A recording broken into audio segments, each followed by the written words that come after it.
आज की वीडियो में सॉल्व करते हैं question number 12 application of trigonometry chapter 9 का। क्वेश्चन कहता है कि 7 मीटर हाई बिल्डिंग है आपके पास, 7 मीटर हाई बिल्डिंग, और दूसरा एक केबल टावर है। High building 7 meter high building से उसके टॉप से यदि मैं केबल टावर के टॉप को देखता हूं तो 60 डिग्री का एंगल बनता है, और सेम पॉइंट से यदि मैं केबल टावर के बॉटम को देखता हूं, फुट को देखता हूं, तो वह एंगल ऑफ डिप्रेशन 45 का बनता है। अब मुझे फाइंड आउट करना है हाइट ऑफ द टावर। तो हाइट ऑफ द टावर मेरे पास क्या होगी? तो टावर की हाइट है कंप्लीट CD, लेकिन ये 7 दिया हुआ है बिल्डिंग, और बिल्डिंग से यहाँ लाइन उसके पैरेलल हम यहाँ लिखते हैं तो ये 7 मीटर आ जाएगा क्योंकि ये इसके इक्वल है एग्जैक्ट। अब मेरे पास 7 मीटर तो आ चुका है क्योंकि मुझे बिल्डिंग गिवन थी, सेम वैल्यू इक्वल हो जाएगी उसकी। और अब मेरे पास DC बचा, DE, लेकिन DE मेरे पास नहीं है। ये मुझे DE फाइंड आउट करना है, और DE की जो वैल्यू निकाल दूंगा मैं, तो मैं 7 में उसको ऐड कर दूंगा, तो मेरे पास पूरा CD आ जाएगा। तो क्या मैं डायरेक्ट अभी H निकाल सकता हूँ? चेक करते हैं, क्या इस वाले ट्राइंगल से निकाल सकते हैं? नहीं निकाल सकते, क्योंकि tan 60 में लगाऊंगा तो आएगा P/B, लेकिन B मेरे पास नहीं है। अच्छा, B कौन है? ग्राउंड, लेकिन यहाँ भी नहीं है कुछ भी, तो मैं यहाँ एक X लेट कर लेता हूँ, जो मैंने कहा था एक आर्टिफिशियल वैल्यू लेट कर लीजिए जिसे हम CID कहते हैं, और ये हेल्प करती है हमें हाइट लाने में जो अननोन वैल्यूज़ है। अच्छा, ये इक्वल होगा इसके, तो X हम लेट कर लेते हैं इसको कि भाई ये वैल्यू X है। अब क्या पॉसिबिलिटी है? नहीं आएगा अब भी, क्योंकि दोनों अननोन वैल्यू हैं। तो फिर कौन सा ट्राइंगल वो ले सकते हैं? इससे ट्राई करते हैं। tan 45 P/B का रिलेशन है।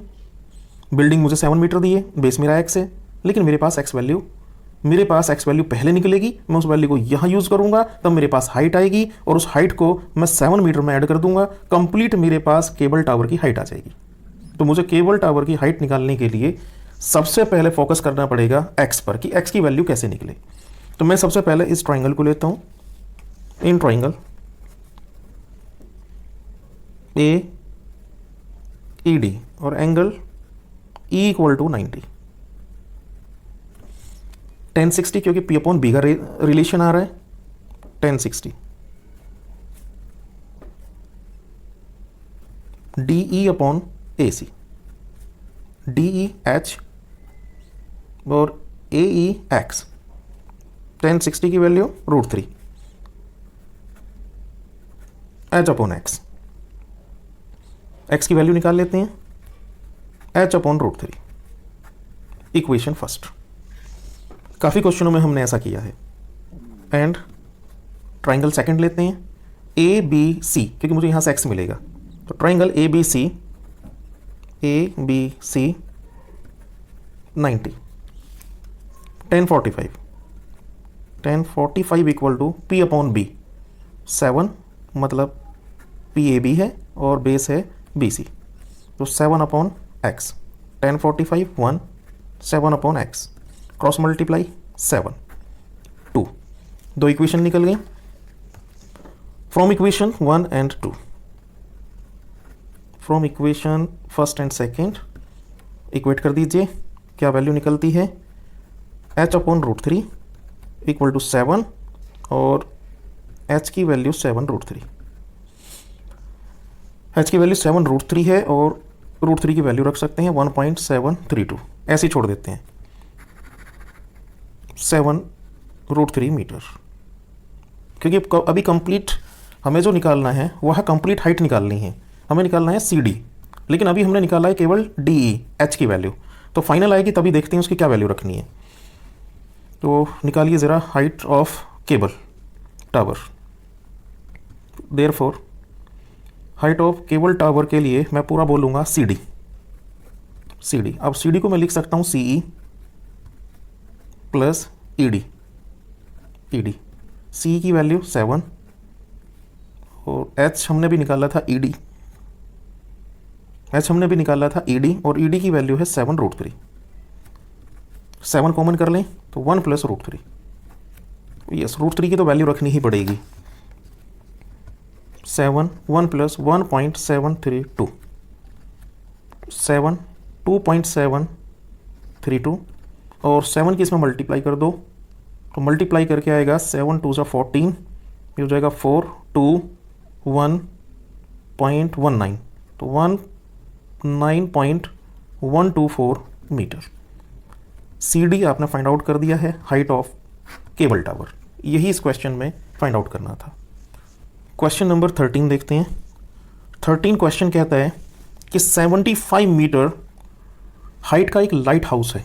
75 मीटर का एक लाइट हाउस है और लाइट हाउस से वह देखता है एंगल ऑफ डिप्रेशन दो बनते हैं, वहाँ से दो शिप हैं और देखते हैं जो एक दूसरे के पीछे हैं, exactly behind the other on the same side of the light house. तो एक शिप आपका 45 एंगल 45 यहाँ से कंस्ट्रक्ट करता है और दूसरा 30। ये एंगल ऑफ डिप्रेशन है दोनों, एक 30 का है। ऑल्टरनेट इंटीरियर एंगल से मैं 30 यहाँ लिख सकता हूँ और 45 को यहाँ लिख सकता हूँ। मुझे बताना है find the distance between to ship, दोनों शिप के बीच का डिस्टेंस कितना है। मैं लेट कर लेता हूँ उसको x मीटर। चलिए मैं इसको y लेट करता हूँ क्योंकि हमने शुरू से x को एक आर्टिफिशियल वैल्यू दे रखा है, तो मैंने इसको y लेट कर लिया है, y मीटर। तो मुझे ये y की वैल्यू फाइंड करनी है। अब मैं चेक करता हूँ मैं y की वैल्यू कैसे निकाल सकता हूँ। मुझे एंगल ऑफ डिप्रेशन गिवन थे लाइट हाउस से, ये दो शिप थे उनके बीच की डिस्टेंस है ये।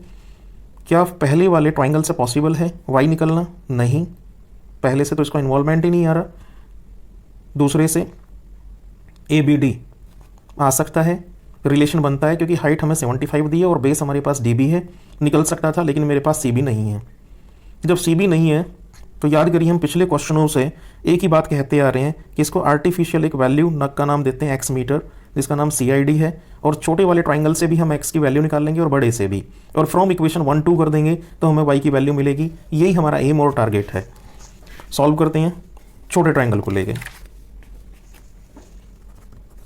In triangle ABC,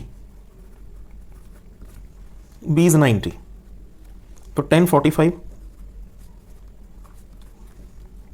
equal to AB upon, क्योंकि रिलेशन हाइट का और बेस का है, BC, हाइट 75, BC x है। 1045 की वैल्यू 1 होती है तो 1 लिखते हैं, 75 अपॉन x और x की वैल्यू 75 मीटर। मैं इक्वेशन फर्स्ट लेट करता हूँ क्योंकि मैंने x की वैल्यू निकाल ली है। एंड अगेन इन ट्राइंगल, मैं बड़ा ट्राइंगल लूँगा ABD। आपको याद आ रहा होगा पिछले सारे क्वेश्चनों में ऐसा ही होता जा रहा है, काफ़ी 9 के आसपास से। हम 1030 लेंगे और रिलेशन देखेंगे, मेरे पास हाइट का और बेस का है तो 1030 पे हाइट आ गई AB और BD, तो 1030 1/√3, AB की वैल्यू 75 और y प्लस एक्स में इसको लिख सकता हूँ, x प्लस वाई BD को, कंप्लीट BD। तो 75 upon x plus y, x की वैल्यू मुझे निकालनी है तो cross multiply x plus Y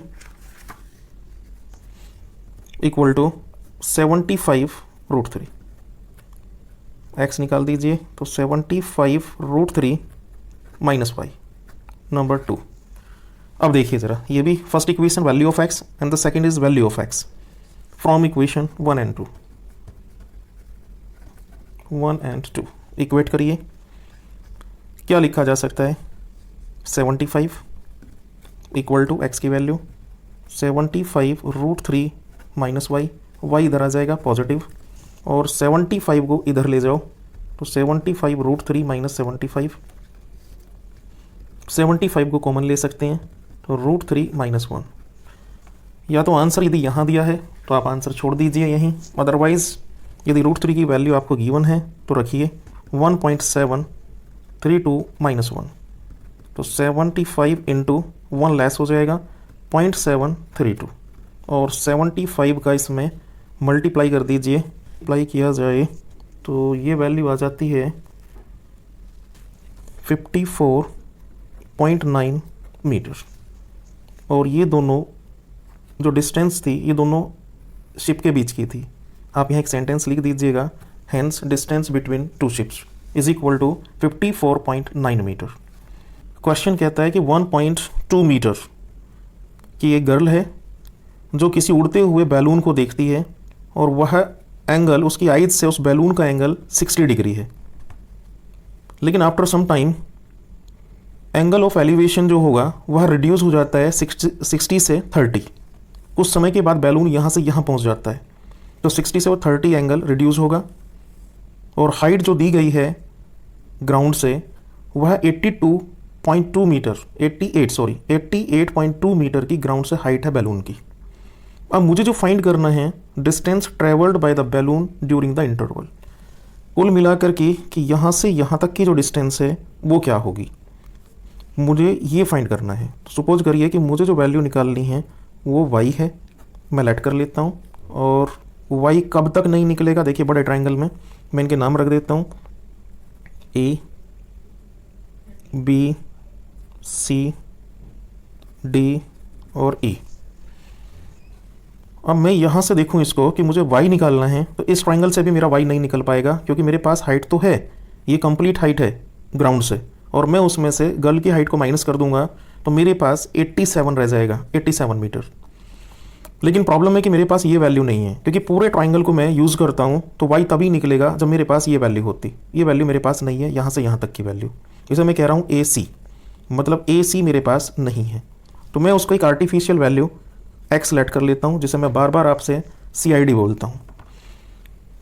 ये 88.2 है, तो ये भी यहाँ से और ग्राउंड तक का पूरा 88.2 होगा ये वाला। लेकिन यदि मैं गर्ल की हाइट को माइनस कर दूँ तो मेरे पास ये वैल्यू आ जाएगी 87 मीटर, यहाँ से और इस ट्राइंगल तक E पॉइंट तक की, और मुझे यही चाहिए थी। दूसरे वाले ट्राइंगल को यूज़ करता हूँ ABC, उससे भी मुझे y नहीं मिलता है। तो मैं अब स्टार्ट करता हूँ वही पुरानी स्टाइल से कि मैं पहले x निकाल लूँगा छोटे वाले ट्राइंगल से, और फिर मैं बड़े वाले से x निकाल लूँगा, दोनों इक्वेशन फ्रॉम 1 and 2 इक्वेट करूँगा, मेरा y आ जाएगा। तो शुरू करते हैं। इन ट्राइंगल, फर्स्ट छोटे वाला triangle ACB, where C equal to 90, 1060, ये वैल्यू 1060 है, मैं लिख सकता हूँ इसको 1060 equal to P upon B। तो P मेरे पास है BC और बेस हो गया AC। BC की वैल्यू 87, यहाँ से यहाँ तक केवल, गर्ल की हाइट हमने माइनस कर दी है 1.2, जो हमें 1.2 मीटर दी थी, क्योंकि 88.2 ग्राउंड से है बैलून की हाइट, तो हमने 1.2 को माइनस कर दिया, इसलिए अब हाइट हो जाएगी 87 मीटर। तो BC को मैं कहूँगा 87 और AC x रहेगा। 1060 की वैल्यू √3, 87 अपॉन x, और x की वैल्यू फाइंड आउट हो जाती है 87 अपॉन √3। इसे पॉकेट में रखते हैं जैसे अब तक काफ़ी क्वेश्चनों में हमने किया है। अब एंड अगेन बड़ा ट्राइंगल लेते हैं AED, ट्राइंगल AED। AED में 1030 यूज़ करते हैं और टिग्नोमेट्रिक 1030 यूज़ करते हैं, तो P अपॉन B आता है। तो P है इसमें DE upon base AE। DE की वैल्यू 87 और बेस की वैल्यू हो जाएगी x प्लस वाई, क्योंकि complete AC plus CE, x plus Y. 1030 की वैल्यू 1/√3, 1/√3 इक्वल टू 87 अपॉन, ये देखिए लिखा है 87 अपॉन x प्लस वाई। मुझे क्या करना है, x की वैल्यू निकालनी है, तो x plus Y cross multiply equal to 87√3।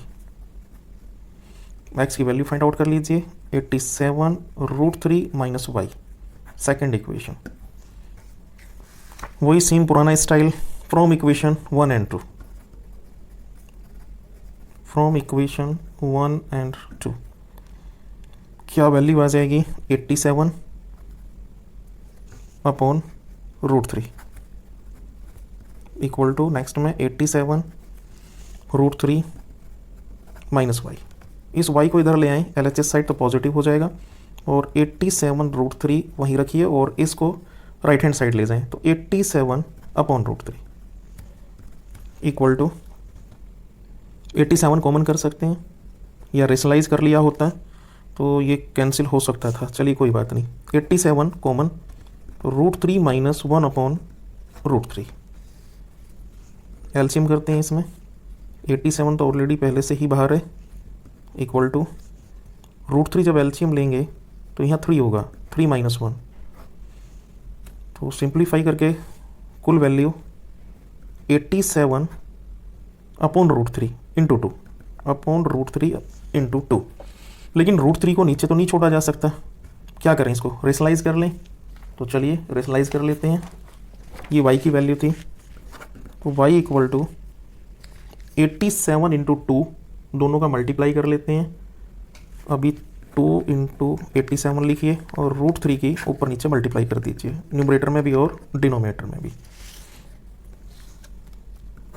y equal to 2 into 87 √3 upon √3 3, और 3 2 जा 6 और 3 9 जा 27। अब 2 इंटू 29 इंटू √3 की मल्टीप्लाई करनी पड़ेगी, दोनों का मल्टीप्लाई करते हैं तो 58 √3 y की वैल्यू। आंसर में भी √3 दिया है तो यहीं छोड़ दीजिए, इतने मीटर।